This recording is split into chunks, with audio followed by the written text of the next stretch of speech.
ഒരു കാരണവശാലും വെള്ളത്തിൽ ഒരാൾ മുങ്ങിത്താഴ്ന്നു കണ്ടാൽ എടുത്ത് ചാടരുത്. കാരണം നിങ്ങളിൽ പല ആളുകളും ധരിച്ചു വെച്ചിട്ടുണ്ടാവും നീന്തൽ അറിയാം, അതുകൊണ്ട് ചാടി ഇറങ്ങി ഒരു ജീവൻ രക്ഷപ്പെടുത്താം എന്ന് വിചാരിച്ച് ഓടിപ്പോയി കഴിഞ്ഞാൽ നിങ്ങളുടെ ജീവൻ അപകടത്തിലാവും. മുങ്ങിത്താഴ്ന്ന ആൾ നിങ്ങളെ പിടിക്കും. നിങ്ങളെ പിടിച്ചു കഴിഞ്ഞാൽ അവിടെ 3 മിനിറ്റിനുള്ളിൽ നിങ്ങൾക്ക് അവനെ കരക്കി എത്തിക്കാൻ കഴിഞ്ഞില്ലെങ്കിൽ നിങ്ങൾ രണ്ടുപേരും വെള്ളത്തിനടിയിലോട്ട് പോയി മുങ്ങി മരിക്കും. നമുക്ക് ഭക്ഷണം കഴിക്കാതെ വേണമെങ്കിൽ 30 ദിവസം ജീവിക്കാം. പക്ഷെ ശ്വാസം എടുക്കാതെ 3 മിനിറ്റിൽ കൂടുതൽ ഒരാൾക്ക് ഈ ഭൂമിയിൽ ജീവിക്കാൻ കഴിയില്ല. ഇപ്പൊ ഇദ്ദേഹം കൂടെ വെള്ളത്തിൽ മുങ്ങി താഴെന്ന് വിചാരിക്കുക. നമ്മള് മുന്നിൽ കൂടെ ഫ്രണ്ടിൽ കൂടെ നീന്തി ഇയാളെ രക്ഷപ്പെടുത്താൻ പോയാൽ, അല്ലെങ്കിൽ അദ്ദേഹം എന്നെ രക്ഷപ്പെടുത്താൻ ഞാൻ എന്ത് ചെയ്യും? ഇയാളെ മുക്കി താഴ്ത്തും. എന്നിട്ട് ഞാൻ മേലോട്ട് പൊന്താൻ ശ്രമിക്കും. ഒരാൾ വെള്ളത്തിൽ വീണ് കഴിഞ്ഞാൽ അയാളെ എങ്ങനെയാണ് രക്ഷപ്പെടുത്തേണ്ടത്, എന്തൊക്കെയാണ് മുൻകരുതൽ എടുക്കേണ്ടതെന്ന് പറഞ്ഞു തരാം. ബാക്ക് സ്ട്രോക്ക്, പിറകിലോട്ട് നന്നായി നീന്താൻ കഴിയുന്ന ഒരാൾക്ക് മാത്രമേ ജീവനോടുകൂടി ഒരാളെ രക്ഷപ്പെടുത്തി കൊണ്ടുവരാൻ പറ്റൂ. ഇത് ആദ്യം മനസ്സിലാക്കണം. നല്ല മഴയാണ്, ചുറ്റിലും വെള്ളം മുങ്ങിക്കൊണ്ടിരിക്കുകയാണ്. ധാരാളം അപകടം ഉണ്ടായിക്കൊണ്ടിരിക്കുന്ന ഈ ഒരു സമയത്ത് വെള്ളത്തിൽപ്പെട്ടാൽ നമുക്ക് എങ്ങനെ അതിൽ നിന്ന് രക്ഷപ്പെടാം, അല്ലെങ്കിൽ എങ്ങനെ ഒരാളെ രക്ഷപ്പെടുത്താം, ഇതിന്റെ കൂടുതൽ ഡീറ്റെയിൽസ് പറഞ്ഞു തരാനായിട്ട് fire and rescue officer Kannadas sir നമ്മുടെ കൂടെ ഉണ്ട്. അതായത് ജലാശയ അപകടങ്ങളിൽ ശ്രദ്ധിക്കേണ്ട ഒരു കാര്യം, നേരിട്ട് കാണുന്ന ആൾക്ക് വെള്ളത്തിലൊരാൾ അകപ്പെട്ട് കഴിഞ്ഞാൽ അത് ലൈവായിട്ട് ആരാണോ നേരിൽ കാണുന്നത് അവർക്ക് മാത്രമേ ജീവനോടെ രക്ഷപ്പെടുത്താൻ പറ്റൂ. അത് 3 മിനിറ്റിനുള്ളിൽ ക്രിയാത്മകമായി ഇടപെട്ടാൽ മാത്രമാണ് ജീവനോടെ രക്ഷപ്പെടുത്താൻ കഴിയും. അല്ലെങ്കിൽ 3 മിനിറ്റിനകത്ത് അദ്ദേഹം അൺകോൺഷ്യസ്, അത് ആരായാലും, എത്ര സ്വിമ്മർ ആണെങ്കിൽ പോലും, എത്ര ശക്തിയുള്ള ആളാണെങ്കിലും കായികമായിട്ട് ബലമുള്ള ആളാണെങ്കിലും 3 മിനിറ്റ് കഴിയുമ്പോൾ ശ്വാസം കിട്ടാതെ 3 മിനിറ്റ് സമയം വെള്ളത്തിനകത്ത് മുങ്ങിപ്പോയാൽ അൺകോൺഷ്യസ് ആവും. അടുത്ത 6 മുതൽ 9 മിനിറ്റിൽ മസ്തിഷ്ക മരണം സംഭവിക്കും. അപ്പോൾ ഈ 3 മിനിറ്റിനുള്ളിൽ ആളെ രക്ഷപ്പെടുത്തുന്നതിനുള്ള ടെക്നിക്ക് എന്ന് പറയുന്നത് ഒരു കാരണവശാലും എടുത്ത് ചാടരുത്.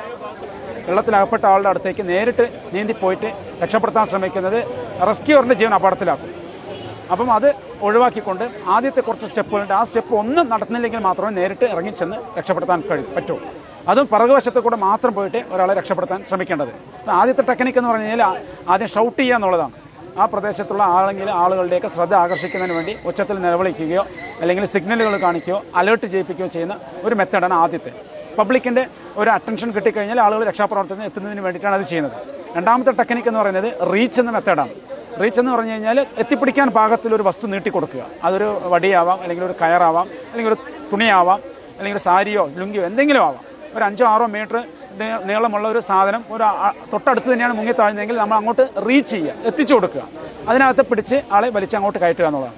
അടുത്ത ടെക്നിക്ക് പറഞ്ഞാൽ ത്രോ ചെയ്യുക എന്നുള്ളതാണ്. എന്തെങ്കിലും ഫ്ലോട്ടിംഗ് ഡിവൈസ്, വെള്ളത്തിൽ പൊന്തിക്കിടക്കാൻ സാധ്യതയുള്ള എന്തെങ്കിലും ഫ്ലോട്ടിംഗ് ഡിവൈസ് മുങ്ങിത്താഴ്ന്ന ആളുടെ അരികിലേക്ക് എറിഞ്ഞു കൊടുക്കുക. അത് ലൈഫ് ജാക്കറ്റ് ആവാം, ലൈഫ് ബോയ് ആവാം, ഇംപ്രവൈസ്ഡ് ഫ്ലോട്ടിംഗ് ഡിവൈസ് ആവാം, അല്ലെങ്കിൽ ബോട്ടിൽ ജാക്കറ്റ് ആവാം, ഒരു ക്യാൻ ആവാം, കന്നാസ് ആവാം, എന്തെങ്കിലും ഒരു പാഴ്വസ്തു വെള്ളത്തിൽ പൊന്തിക്കിടക്കുന്ന ഒരു തെർമോക്കോളോ അല്ലെങ്കിൽ ഒരു റബ്ബറിൻ്റെ ട്യൂബോ എന്തെങ്കിലും ആവാം. അപ്പോൾ അതിനകത്ത് പിടിച്ചുകൊണ്ട് അയാൾ നിന്നോളും. പിന്നീട് നമുക്ക് സാവധാനത്തിൽ ആളെ പോയി രക്ഷപ്പെടുത്താം. അടുത്തത് എന്ന് പറയുന്നത് വെയ്ഡ് എന്നുള്ള മെത്തേഡാണ്. അതായത് വട ഉപയോഗിച്ച് കെട്ടിക്കൊണ്ട് ആളുടെ അടുത്തേ പോയി ആളെ വലിച്ചിങ്ങോട്ട് കയറ്റുക എന്നുള്ളതാണ്. അപ്പോഴും രക്ഷാപ്രവർത്തനത്തിൻ്റെ സേഫ്റ്റിക്ക് വേണ്ടിയിട്ടാണ് അത് ചെയ്യുന്നത്. അടുത്ത ടെക്നിക്ക് എന്ന് പറയുന്നത് റോ, അതായത് തുഴഞ്ഞെടുത്ത് പോകാൻ എന്തെങ്കിലും ഒരു ഉപകരണം ഉണ്ടെങ്കിൽ, ഒരു വഞ്ചിയോ അല്ലെങ്കിൽ ഒരു ബോട്ടോ അല്ലെങ്കിൽ ഒരു കൊച്ചു വള്ളമോ അല്ലെങ്കിൽ ഒരു റബ്ബറിൻ്റെ ഡിങ്കിയോ എന്തെങ്കിലും ഒരു സാധനം ഉണ്ടെങ്കിൽ അതിനകത്ത് കയറുക, നേരെ മുങ്ങിത്താഴ്ന്ന ആളുടെ അടുത്ത് പെട്ടെന്ന് തുഴഞ്ഞു പോവുക, ആളെ ആ റബ്ബർ ഡിങ്കിക്കകത്തോ അല്ലെങ്കിൽ ആ ബോട്ടിനകത്തോ ആ വള്ളത്തിനകത്തോ വലിച്ചു കയറ്റുക എന്നുള്ളതാണ്. ഏറ്റവും അവസാനത്തെ ഓപ്ഷനാണ് നീന്തിപ്പോയിട്ട് രക്ഷാപ്രവർത്തനത്തിന് പോകുക എന്നുള്ളത്. നീന്തിപ്പോയി രക്ഷാപ്രവർത്തനത്തിന് പോകുമ്പോൾ ശ്രദ്ധിക്കേണ്ട കാര്യം, പിറകുവശത്ത് കൂടെ മാത്രം പോവുക. പിറകുവശത്ത് കൂടെ മാത്രം പോയിട്ട് ബാക്ക് സ്ട്രോക്ക് നന്നായി നീന്താൻ അറിയുന്നവർക്ക് മാത്രമേ ലൈവായിട്ട് ജീവനോടുകൂടി ഒരാളെ രക്ഷപ്പെടുത്താൻ കഴിയുന്നുള്ളത് മനസ്സിലാക്കുക. പുറകിലൂടെ പിടിക്കേണ്ട ടെക്നിക്ക് എന്ന് പറഞ്ഞാൽ, ഇപ്പോൾ വെള്ളത്തിലൊരാൾ മുങ്ങിത്താഴുകയാണെങ്കിൽ നമ്മൾ പിറകുവശത്ത് കൂടെ പോയിട്ട് ആളുടെ കഴുത്തിൻ്റെ ഭാഗത്ത് വലത് കൈ ഉപയോഗിച്ചുകൊണ്ട് നേരെ മേലോട്ട് ഉയർത്തുക. കഴുത്തിൻ്റെ മേലോട്ട് ഉയർത്തുന്നതിനെന്ന് വെച്ചാൽ, ഒന്ന് ഇയാൾ നമ്മളെ പിടിക്കാതിരിക്കണം, കയറി പിടിച്ച് നമ്മളെ കൺട്രോൾ പോകാതിരിക്കാൻ വേണ്ടിയിട്ടാണ് പിറകുവശത്ത് കൂടെ പോകുന്നത്. കാരണം ഇയാൾ പരിഭ്രാന്തരായിട്ട് ശ്വാസം മുട്ടിയിട്ട് ഇയാളെ ശ്വാസം എടുക്കാൻ കഴിയാതെ പരിഭ്രമിച്ച് നിൽക്കുന്ന സമയത്ത് ഫ്രണ്ടിൽ ഒരാൾ വരുമ്പോൾ സ്വാഭാവികമായിട്ട് അയാളെ കയറി പിടിക്കും. അത് ഒഴിവാക്കാൻ വേണ്ടി പിറകുവശത്ത് കൂടെ പോകുന്നു. നമ്മൾ ബാലൻസ് നഷ്ടപ്പെടാതിരിക്കാൻ വലത്തെ കൈ ഉപയോഗിച്ച് കഴുത്ത് മേലോട്ട് പൊക്കുന്നു. അപ്പോൾ ഇദ്ദേഹത്തിൻ്റെ മൂക്കും വായും ജലത്തിൻ്റെ ഉപരിതലത്തിൽ വരും. ഇയാൾക്ക് സാവധാനത്തിൽ ശ്വസിക്കാൻ കഴിയും. ഇയാൾ ശാന്തനായി രക്ഷാപ്രവർത്തനോട് സഹകരിക്കും. എന്നതിന് ശേഷം നമ്മൾ ഇയാളുടെ ബോഡി വെയിറ്റ് ശരീരത്തിൽ ചേർത്ത് പിടിച്ചുകൊണ്ട് ബാക്കിലോട്ട് ഒരു കൈ ഉപയോഗിച്ച് ബാക്ക് സ്ട്രോക്ക് നീന്തിയിട്ട് വേണം കരയിലോട്ട് പോകാൻ. ഇത് വളരെ റിസ്ക് ആയിട്ടുള്ളൊരു സംഭവമാണ്. അതുകൊണ്ടാണ് രക്ഷാപ്രവർത്തനത്തിൽ ഏറ്റവും റിസ്ക് ആയിട്ടുള്ള രക്ഷാപ്രവർത്തനമായിട്ട് ഈ ജലാശയങ്ങളിലെ അപകടങ്ങളിൽ കണക്കാക്കുന്നത്. രക്ഷാപ്രവർത്തന ജീവൻ തന്നെ അപകടത്തിലാവാൻ സാധ്യതയുള്ളതുകൊണ്ട് ഇത് റെസ്ക്യൂ വർക്കിൽ ഏറ്റവും റിസ്ക് ആയിട്ടുള്ളൊരു വർക്കാണ് ജീവനോടെ വെള്ളത്തിൽ നിന്ന് ഒരാളെ രക്ഷപ്പെടുത്തുക എന്നുള്ളത്. ഓക്കെ സാർ, ഈ മുടി പിടിച്ച് വലിക്കുക, സാരി കൊടുക്കുക, അങ്ങനെയുള്ള സാരി പിടിച്ച് വലിക്കുക, അങ്ങനെയുള്ളത് ചെയ്യാൻ പറ്റുമോ? മുടിയിൽ പിടിച്ച് ബോധം ഉള്ള ഒരാൾക്കാണെങ്കിൽ നമ്മൾ റീച്ച് എന്ന മെത്തേഡിൽ കൂടെ നേരത്തെ പറഞ്ഞ പോലെ മുടിയിൽ കൈ കൊടുത്ത് വലിച്ചു കയറ്റാം. വടി ഉപയോഗിച്ചോ സാരി ഉപയോഗിച്ചോ എന്തെങ്കിലും വള്ളിപ്പടർപ്പോ അല്ലെങ്കിൽ റോപ്പോ ഉപയോഗിച്ച് അദ്ദേഹത്തെ പിടിച്ച് വലിച്ച് കയറ്റാം. അബോധാവസ്ഥയിലുള്ള ആളാണെങ്കിൽ നമുക്ക് നേരത്തെ പറഞ്ഞ പോലെ എങ്ങനെ വേണമെങ്കിലും വലിച്ച് കൊണ്ടുവരാം. കൊണ്ടുവന്നതിന് ശേഷം ഉടനെ ഫസ്റ്റ് എയ്ഡ് കൊടുക്കുക. എത്രയും പെട്ടെന്ന് എമർജൻസി മെഡിക്കൽ സർവീസിൽ അറിയിച്ചുകൊണ്ട് ഹോസ്പിറ്റലിൽ എത്തിക്കുക. ഫസ്റ്റ് എയ്ഡ് CPR ആണ് കൊടുക്കേണ്ടത്.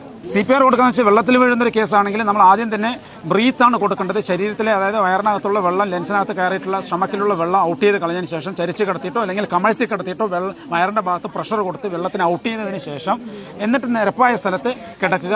അയാൾ ബ്രീത്ത് എടുക്കുന്നുണ്ടോ എന്ന് ചെക്ക് ചെയ്യുക. അയാളുടെ പൾസ് ചെക്ക് ചെയ്യുക. ഇത് രണ്ടും ആബ്സെൻ്റ് ആണെങ്കിൽ ഉടനെ തന്നെ CPR സ്റ്റാർട്ട് ചെയ്യണം.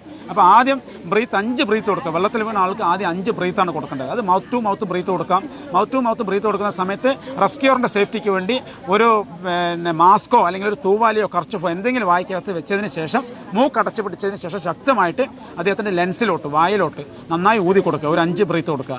എന്നതിന് ശേഷം അദ്ദേഹത്തിൻ്റെ വാരിയിൽ അവസാനിക്കുന്ന പോയിന്റായ സ്റ്റെർണം എന്ന് പറഞ്ഞ പോയിന്റിലേക്ക് നമ്മുടെ മാസ്റ്റർ ഹാൻഡ് വെച്ചുകൊണ്ട് 2 കൈകളും വെച്ചുകൊണ്ട് 30 കംപ്രഷൻ ഒരു 5 സെൻറ്റിമീറ്ററെങ്കിലും വാരിയിൽ താഴത്തക്ക രീതിയിൽ 30 കംപ്രഷൻ കണ്ടിന്യൂസ് ആയിട്ട് കൊടുക്കുക. വീണ്ടും 5 ബ്രീത്ത് കൊടുത്തുകൊണ്ടേയിരിക്കുക.